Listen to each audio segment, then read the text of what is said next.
عبداللہ بن جدعان بن قعب حضرت ابوبکر صدیق رضی اللہ تعالیٰ عنہ کا رشتے میں چچا لگتا تھا۔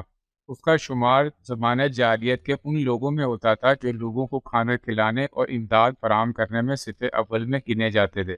شروع میں یہ فقیر اور کنگال تھا، بد چلنی اس کی عادت تھی اور معصیت و گناہ کے کاموں میں بکثرت ملوث رہتا تھا۔ اس کی اخلاقی پستی اور شرارتوں سے تنگ آ کر اس کے خاندان اور قبیلے والے اسے نفرت کی نگاہ سے دیکھتے تھے۔ اس کا گھرانہ بلکہ اس کا باپ بھی اسے سخت ناپسند کرتا تھا۔ گھر، خاندان اور قبیلے کی نفرت انگیز نگاہوں کی تاب نہ لا کر وہ ایک دن مکہ کی گھاٹیوں کی طرف نکل پڑا۔ اس کی نظر پہاڑ کے ایک کھو پر پڑی۔ سوچا ممکن ہے اس کے اندر کوئی موذی جانور ہو جو مجھے موت کے گھاٹ اتار دے۔ چنانچہ جان بوجھ کر کھو کی طرف بے خوف بڑھا تاکہ خود کو موت کے منہ میں ڈال دے، اور پھر گھر، خاندان اور قبیلے کی طرف سے جس نفرت اور بغض کا اسے سامنا کرنا پڑ رہا ہے، اس ذلت و عار سے ہمیشہ کے لیے آرام پا جائے۔ جب وہ غار کے قریب پہنچا تو اسے ایک اژدہا نظر آیا جو لگتا تھا کہ جیسے اس کی طرف بڑھنے کے لیے چھلانگ مارنے ہی والا ہو۔ یہ دیکھ کر وہ کسی خطرے کی پرواہ کیے بغیر اژدہے کی جانب بڑھنے لگا۔ جب اژدہے کے نزدیک ہوا تو اس نے دیکھا کہ وہ تو سونے کا بنا ہوا ہے اور اس کی آنکھوں میں یاقوت لگے ہوئے تھے جو چمک رہے تھے۔ وہ غار کے اندر داخل ہوا۔ غار میں قبیلہ جرہم کے بادشاہوں کی چند قبریں تھی۔ ایک قبر حارث بن مزاز کی بھی تھی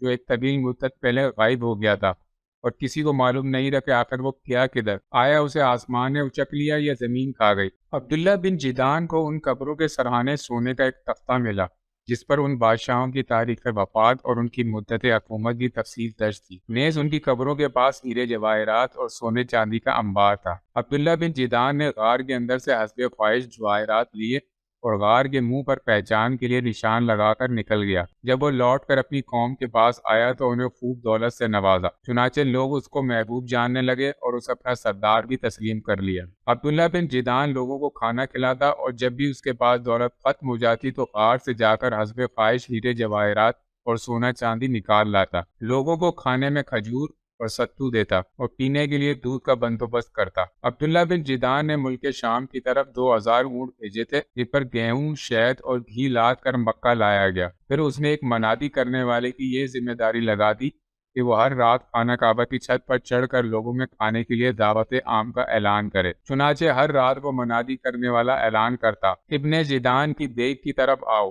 یعنی اس کی دعوت عام کو قبول کرو۔ صحیح مسلم کی شرح میں عبداللہ بن جدعان کی دیگ کے متعلق لکھا ہے، عبداللہ بن جدعان کی دعوت والی دیگ اس قدر بڑی تھی کہ اس سے اونٹ سوار سواری کی پیٹھ پر ہی کھانا لے کر کھا لیتا تھا، مگر اس قدر فیاضی اور دعوت عام کے باوجود بھی وہ اللہ کے دربار میں سرخرو نہ ہو سکا۔